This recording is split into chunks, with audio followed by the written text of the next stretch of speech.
coming of the Chedis. Let us go back a little. Do you remember the Kalinga War mentioned in the previous chapter? अब पुस्तक हमें थोड़ा पीछे ले जाती है। क्या आपको पिछले अध्याय में पढ़ा गया कलिंग युद्ध याद है? वही युद्ध जिसमें सम्राट अशोक ने कलिंग पर आक्रमण किया था। After the decline of the Maurya Empire, Kalinga rose as a prominent power under the kings of the Chedi dynasty. Maurya साम्राज्य के पतन के बाद कलिंग क्षेत्र फिर से शक्तिशाली बनने लगा। इस बार वहां चेदी वंश के शासकों का उदय हुआ। उनके शासन में कलिंग एक प्रमुख शक्ति बन गया। खारावेला, one of their main rulers, was a devoted follower of Jain teachings. चेदी वंश के सबसे प्रसिद्ध शासकों में से एक थे राजा खारवेल। वे जैन धर्म की शिक्षाओं के प्रति गहरी श्रद्धा रखते थे। He was sometimes called भिक्षु राजा और monk king, although he respected all schools of thought. Kharavela को कभी-कभी भिक्षु राजा भी कहा जाता था, लेकिन इसका अर्थ यह नहीं है कि वे केवल जैन धर्म का सम्मान करते थे। पुस्तक स्पष्ट रूप से बताती है कि वे सभी विचारधाराओं और धार्मिक परंपराओं का सम्मान करते थे। Near Bhubaneswar, the famous Udaygir Khandgiri caves were likely developed for Jain monks. Bhubaneswar के पास स्थित उदयगिरी और खंडगिरी गुफाएं इसी काल की प्रसिद्ध धरोहर हैं। ऐसा माना जाता है कि इनका निर्माण जैन साधुओं के उपयोग के लिए किया गया था। These caves feature intricate panels and statues and spacious rooms carved into the rock. इन गुफाओं में सुंदर नक्काशीदार चित्र, मूर्तियां और चट्टानों को काटकर बनाए गए विशाल कक्ष दिखाई देते हैं। यह उस समय के कलाकारों और शिल्पकारों की अद्भुत प्रतिभा को दर्शाता है। The design and craftsmanship of these caves make them notable examples of rock-cut architecture. इन गुफाओं की बनावट और निर्माण कला को रॉक कट आर्किटेक्चर कहा जाता है। इसका अर्थ है ऐसी वास्तुकला जिसमें पहाड़ या चट्टान को काटकर भवन, कक्ष या मंदिर बनाए जाएं। भारत की प्राचीन वास्तुकला में यह एक महत्वपूर्ण परंपरा रही है। अगले भाग में हम हाथी गुम्फा शिलालेख, राजा खारवेल की उपलब्धियां, भारतीय इतिहास की अवधारणा और दक्षिण भारत के चेरा, चोल तथा पांड्य राज्यों की शुरुआत के बारे में पढ़ेंगे। One of the caves prominently displays the हाथी Gumpha inscription written in Brahmi script, which records King Kharavela's accomplishments year after year. अब पुस्तक हमें एक बहुत महत्वपूर्ण शिलालेख के बारे में बताती है। उदयगिरी खंडगिरी गुफाओं में स्थित हाथी गुम्फा शिलालेख ब्राह्मी लिपि में लिखा गया है। यह शिलालेख राजा खारवेल के शासनकाल की घटनाओं को वर्ष दर वर्ष दर्ज करता है। इसी प्रकार के शिलालेखों की सहायता से इतिहासकार प्राचीन भारत का इतिहास समझते हैं। It includes his victorious military campaigns and his benevolent works for the welfare of his people. इस शिलालेख में खारवेल की सैन्य सफलताओं का उल्लेख किया गया है। साथ ही यह भी बताया गया है कि उन्होंने अपनी प्रजा के कल्याण के लिए कौन-कौन से कार्य किए। इससे हमें पता चलता है कि उस समय राजा केवल युद्ध लड़ने वाला व्यक्ति नहीं माना जाता था, बल्कि उसे जनता के हित का भी ध्यान रखना पड़ता था। खारावेला also proudly declares that he created a council of ascetics and sages from 100 regions. शिलालेख में खारवेल स्वयं यह घोषणा करते हैं कि उन्होंने अनेक क्षेत्रों के साधुओं और ऋषियों की एक परिषद बनाई थी। यह एक महत्वपूर्ण बात है। इससे पता चलता है कि उस समय ज्ञान, धर्म और विद्वानों को विशेष सम्मान दिया जाता था। He is described as accomplished in extraordinary virtues, respecter of every sect, and repairer of every temple. शिलालेख में खारवेल के बारे में कहा गया है कि वे असाधारण गुणों वाले शासक थे। उन्हें सभी संप्रदायों का सम्मान करने वाला तथा सभी मंदिरों का संरक्षण और जीर्णोद्धार करने वाला बताया गया है। Once again, a ruler takes pride in extending his protection to all schools of thought. यह पुस्तक एक महत्वपूर्ण विचार पर हमारा ध्यान आकर्षित करती है। हमने पहले भी देखा था कि कई भारतीय शासक विभिन्न धार्मिक परंपराओं और विचारधाराओं का सम्मान करते थे। खारवेल भी उसी परंपरा का अनुसरण करते दिखाई देते हैं। This is a fundamental part of what we may call the Indian ethos. पुस्तक इसे इंडियन एथोस यानी भारतीय जीवन दृष्टि का एक महत्वपूर्ण हिस्सा बताती है। भारतीय परंपरा में विभिन्न विचारों, धर्मों और मान्यताओं के प्रति सम्मान की भावना बहुत पुरानी रही है। Think about it. अब पुस्तक विद्यार्थियों को कल्पना करने के लिए कहती है। Notice the regularity of the rock cut chambers sculpted nearly 2 millennia ago. लगभग 2000 वर्ष पहले बनाई गई इन गुफाओं को ध्यान से देखिए। इनके कमरों की बनावट कितनी संतुलित और व्यवस्थित दिखाई देती है। How did artisans achieve such precision with just a chisel and a hammer? सोचिए, उस समय आधुनिक मशीनें नहीं थीं। फिर भी केवल छेनी और हथौड़े की सहायता से इतनी सटीक नक्काशी कैसे की गई होगी? Picture yourself as a sculptor in that era, shaping stone into art with your own hands. कल्पना कीजिए कि आप उस समय के एक शिल्पकार हैं। आप अपने हाथों से पत्थर को काटकर कला का एक अद्भुत नमूना बना रहे हैं। What tools would you use? आप किन किन औजारों का उपयोग करते? इस प्रकार के प्रश्न हमें इतिहास को महसूस करने और उससे जुड़ने में मदद करते हैं। Kingdoms and life in the South.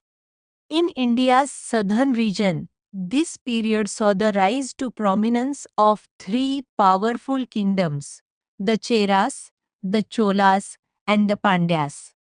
अब पुस्तक हमें दक्षिण भारत की ओर ले जाती है। इस काल में दक्षिण भारत में 3 शक्तिशाली राज्यों का विशेष महत्व था। ये थे चेरा, चोल और पांड्य राज्य। They often competed with each other for control over the South. ये तीनों राज्य कई बार दक्षिण भारत पर अपना प्रभाव बढ़ाने के लिए एक दूसरे से प्रतिस्पर्धा करते थे। कभी सहयोग होता था तो कभी संघर्ष। While also contributing to the region's growth in trade and culture. लेकिन केवल राजनीतिक प्रतिस्पर्धा ही नहीं थी। इन राज्यों ने व्यापार, साहित्य, कला और संस्कृति के विकास में भी महत्वपूर्ण योगदान दिया। Let us remember how Ashoka's empire stopped at those South Indian kingdoms. पुस्तक हमें सम्राट अशोक की याद दिलाती है। आपको याद होगा कि अशोक का साम्राज्य पूरे दक्षिण भारत तक नहीं फैला था। This suggests that they remained independent even at the height of Maurya power. इसका अर्थ है कि जब मौर्य साम्राज्य अपनी सबसे बड़ी शक्ति पर था, तब भी ये दक्षिण भारतीय राज्य स्वतंत्र बने हुए थे। Kharavela claims that he defeated an alliance of South Indian kings that threatened his territory. Kharavela अपने शिलालेख में दावा करते हैं कि उन्होंने दक्षिण भारत के कुछ राजाओं के गठबंधन को पराजित किया था। However, the location of that battle is unknown. लेकिन इतिहासकारों को आज भी उस युद्ध का सही स्थान ज्ञात नहीं है। He does not seem to have invaded the southern region. साथ ही ऐसा कोई प्रमाण नहीं मिलता कि खारवेल ने दक्षिण भारत पर स्थायी रूप से आक्रमण किया हो। Think about it. अब पुस्तक एक और रोचक प्रश्न पूछती है। In the map you may notice different symbols alongside the names of the kingdoms. नक्शे में राज्यों के नामों के साथ कुछ विशेष प्रतीक दिखाई देते हैं। What do these symbols represent? ये प्रतीक क्या दर्शाते होंगे? Think about how they highlight the unique identities of the kingdoms. संभव है कि ये प्रतीक प्रत्येक राज्य की विशेष पहचान, परंपरा या राज चिन्ह को दर्शाते हों। इतिहास में ऐसे प्रतीक किसी राज्य की पहचान का महत्वपूर्ण भाग होते थे। The Sangam age, that period saw the advent of many poets whose works, collectively known as Sangam literature, defined the entire era. अब हम दक्षिण भारत के इतिहास के एक अत्यंत महत्वपूर्ण विषय पर पहुंचते हैं। इस काल में अनेक महान कवियों ने साहित्य की रचना की। उनकी रचनाओं को सामूहिक रूप से संगम साहित्य कहा जाता है। It came to be known as the Sangam age. इसी कारण इस पूरे काल को संगम युग कहा जाता है। दक्षिण भारत के सांस्कृतिक इतिहास में यह एक स्वर्णिम काल माना जाता है। The word Sangam is derived from the Sanskrit word संघा, meaning association or coming together. संगम शब्द संस्कृत के संघ शब्द से बना है। इसका अर्थ है एकत्र होना, सभा या संगठन। In this context, it refers to an assembly of poets. यहाँ इसका अर्थ कवियों की सभा से है, जहाँ कवि एकत्र होकर अपनी रचनाएं प्रस्तुत करते थे। The Sangam literature is the oldest literature of south India. Sangam साहित्य दक्षिण भारत का सबसे प्राचीन साहित्य माना जाता है, इसलिए इसका ऐतिहासिक महत्व बहुत अधिक है। अगले भाग में हम संगम साहित्य की विशेषताएं, चोल वंश की शुरुआत और राजा करिकाल के बारे में पढ़ेंगे। The Sangam literature, the oldest in south India, consists of several collections और एंथोलॉजीज ऑफ पोएम्स। पुस्तक बताती है कि संगम साहित्य दक्षिण भारत का सबसे प्राचीन साहित्य माना जाता है। यह कोई एक पुस्तक नहीं है, बल्कि अनेक कविता संग्रहों का एक बड़ा समूह है। And is much consulted by historians who investigate the society and culture of the times. इतिहासकार इन रचनाओं का बहुत उपयोग करते हैं। क्यों? क्योंकि इनसे उस समय के समाज, संस्कृति, लोगों के जीवन और उनकी सोच के बारे में महत्वपूर्ण जानकारी मिलती है। Primarily, Sangam poetry expresses with great skill and delicacy personal emotions such as love.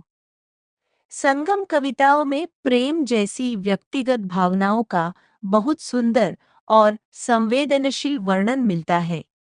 कवि मनुष्य की भावनाओं को अत्यंत कलात्मक ढंग से प्रस्तुत करते थे और societal values like heroism and generosity, केवल प्रेम ही नहीं, इन कविताओं में वीरता, उदारता, सम्मान और समाज के आदर्श मूल्यों का भी वर्णन मिलता है। इसी कारण संगम साहित्य केवल साहित्य नहीं, बल्कि उस समय के समाज का दर्पण भी माना जाता है। The Cholas, the Sangams refer to 3 crowned kings, the Cholas, Cheras and Pandyas. अब पुस्तक चोलों की चर्चा शुरू करती है। संगम साहित्य में 3 प्रमुख राजवंशों का बार बार उल्लेख मिलता है। ये थे चोल, चेरा और पांड्य। इन्हें क्राउन्ड किंग्स कहा गया है, अर्थात दक्षिण भारत के प्रमुख और प्रतिष्ठित शासक। The Cholas were a powerful dynasty that ruled parts of South India from the 3rd century BCE to the 13th century CE. Chola वंश दक्षिण भारत के सबसे लंबे समय तक शासन करने वाले राजवंशों में से एक था। उन्होंने लगभग 3री शताब्दी BCE से लेकर 13वीं शताब्दी सीई तक विभिन्न क्षेत्रों पर शासन किया। यह लगभग 1500 वर्षों की ऐतिहासिक परंपरा को दर्शाता है। The Chola king Karikala is said to have defeated a combined force of the Cheras and Pandyas and established his supremacy. पुस्तक के अनुसार करिकाल चोल एक शक्तिशाली शासक थे। कहा जाता है कि उन्होंने चेरा और पांड्य राजाओं की संयुक्त सेना को पराजित किया। इस विजय के बाद दक्षिण भारत में उनकी प्रतिष्ठा और प्रभाव बहुत बढ़ गया। Silappatikaram, the tale of the anklet. This famous epic composed soon after the Sangam collections tells the story of Kagi, who lived happily with her husband Kovalan in the prosperous Chola capital city of Pur identified with Queripattinam seen earlier. यह प्रसिद्ध महाकाव्य संगम साहित्य के बाद रचा गया था। इसमें कण्णगी नाम की एक स्त्री की कहानी सुनाई गई है। वह अपने पति कोवलन के साथ पुहार नामक समृद्ध चोल राजधानी में सुखपूर्वक जीवन बिता रही थी। पुहार को कावेरी पट्टिनम के नाम से भी जाना जाता है, जिसके बारे में हम पहले पढ़ चुके हैं।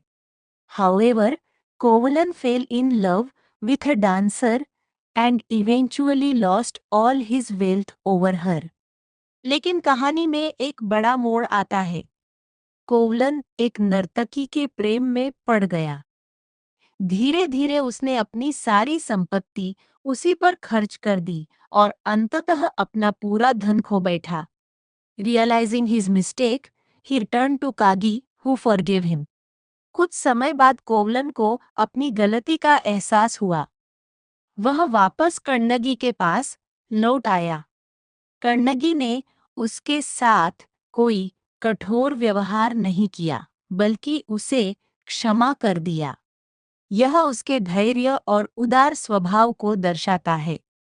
They then traveled to Madurai, the capital of the Panya kingdom, hoping to rebuild their lives. इसके बाद दोनों ने नया जीवन शुरू करने का निर्णय लिया। वे पांड्य राज्य की राजधानी मदुरै चले गए। उनकी आशा थी कि वहां जाकर वे फिर से अपना जीवन व्यवस्थित कर पाएंगे। टू स्टार्ट अन्यू, कागी gave Kovalan one of her anklets to sell. नई शुरुआत करने के लिए कण्णगी ने अपने पैरों में पहने जाने वाले आभूषणों में से एक नूपुर यानी पायल कोवलन को बेचने के लिए दिया। यह उनके पास बची हुई मूल्यवान वस्तुओं में से एक थी। However, he was falsely accused of theft and executed by the Panya king. लेकिन दुर्भाग्य से एक बहुत बड़ी दुर्घटना हो गई। कोवलन पर चोरी का झूठा आरोप लगा दिया गया। बिना सही जांच पड़ताल के पांड्य राजा ने उसे मृत्युदंड दे दिया। Devastated, Kagi proved his innocence by revealing her second anklet. अपने पति की मृत्यु से कण्णगी बहुत दुखी हुई, लेकिन उसने हार नहीं मानी। उसने अपनी दूसरी पायल दिखाकर यह साबित कर दिया कि कोवलन निर्दोष था और उस पर लगाया गया आरोप गलत था। The king, realising his mistake, died of shock. जब राजा को अपनी गलती का पता चला तो उसे बहुत गहरा आघात पहुंचा। कहानी के अनुसार वह इस सदमे को सह नहीं पाया और उसकी मृत्यु हो गई। कागी then cursed Madurai, invoking the god of fire who destroyed the city. न्याय न मिलने के कारण कण्णगी का दुख और क्रोध बहुत बढ़ गया। उसने मदुरै नगर को शाप दिया। कहानी में वर्णन मिलता है कि अग्नि देवता के प्रभाव से पूरा नगर नष्ट हो गया। She then walked further west to the Chera kingdom, where she was honored as a goddess. इसके बाद कण्णगी पश्चिम की ओर चेरा राज्य पहुंची। वहां लोगों ने उसका अत्यंत सम्मान किया। धीरे धीरे उसे देवी के रूप में पूजनीय माना जाने लगा। Even today, Kagi is worshipped in Tamil Nadu and Kerala. आज भी तमिलनाडु और केरल के कुछ क्षेत्रों में कण्डगी को श्रद्धा और सम्मान के साथ याद किया जाता है। कई लोग उन्हें न्याय और सत्य की प्रतीक मानते हैं। Silappadikrams exquisite poetry thus centers on the principles of justice and the ruler's dharma to protect it. इस प्रकार सिलप्पदिकारम का मुख्य संदेश न्याय है। यह महाकाव्य बताता है कि शासक का सबसे बड़ा कर्तव्य न्याय की रक्षा करना है। यदि शासक बिना जांच किए निर्णय लेता है तो उसके परिणाम बहुत गंभीर हो सकते हैं। It also takes us through cities rich in traded goods, through three kingdoms, and also through several schools of thought. यह महाकाव्य केवल एक परिवार की कहानी नहीं है। इसके माध्यम से हमें उस समय के समृद्ध नगरों, व्यापारिक गतिविधियों, चोल, पांड्य और चेरा राज्यों तथा विभिन्न विचारधाराओं के बारे में भी जानकारी मिलती है। इसलिए यह साहित्यिक रचना होने के साथ साथ इतिहास का भी एक महत्वपूर्ण स्रोत है। Think about it. Observe the statue of the king. What do his posture, clothing and expression say about his power and status? राजा की प्रतिमा को ध्यान से देखिए। उसकी खड़ी होने की मुद्रा, उसके वस्त्र और चेहरे के भाव हमें क्या बताते हैं? क्या वह आत्मविश्वासी दिखाई देता है? क्या उसके वस्त्र उसकी उच्च स्थिति और राजकीय गरिमा को दर्शाते हैं? ऐसे प्रश्न हमें मूर्तियों को केवल कला के रूप में नहीं बल्कि ऐतिहासिक स्रोत के रूप में भी समझने में मदद करते हैं। Karikala undertook many projects for the benefit of the people. Karikala केवल विजेता राजा ही नहीं थे, उन्होंने जनता के कल्याण के लिए अनेक महत्वपूर्ण कार्य भी किए। उनका उद्देश्य अपने राज्य के लोगों के जीवन को बेहतर बनाना था। अमंग देम इज द कल्लाई और grand anicut, a complex water diversion system located at a geographically strategic point just downstream of the Srirangam Island. उनकी सबसे प्रसिद्ध उपलब्धियों में से एक है कल्लनई या ग्रैंड एनिकट। यह जल को विभिन्न दिशाओं में मोड़ने वाली एक जटिल व्यवस्था थी। इसे श्रीरंगम द्वीप के नीचे एक महत्वपूर्ण स्थान पर बनाया गया था। It helped to divert waters from the Query to the central and southern parts of the query delta. इस व्यवस्था की सहायता से कावेरी नदी का पानी डेल्टा क्षेत्र के मध्य और दक्षिणी भागों तक पहुंचाया जा सकता था। इससे अधिक क्षेत्रों को सिंचाई का लाभ मिला।